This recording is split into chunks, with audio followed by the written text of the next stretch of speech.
тұрғындары мен қонақтар, ата-аналар және балалар.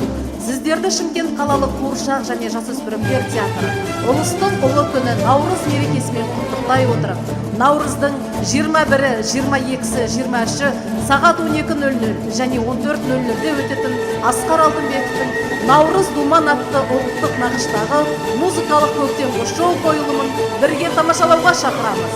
Мерекелік бағдарламада көрермен балаларды қазақтың әдет-ғұрыптары мен салт-дәстүрлерінен сыр шертетін көріністер, ұлттық ойындар және түрлі ертегі кейіпкерлері асыға күтеді. Мекен жайымыз Қазыбек би көшесі 34, Кең Баба паркі. Байланыс телефондары 53 94 77 53 62 85. Билеттер театр кассасында сатылуда. 8777 095 10 26. Келіңіздер, көріңіздер. Керемет мерекелік көңіл күйге бізбен бірге бөленіңіздер.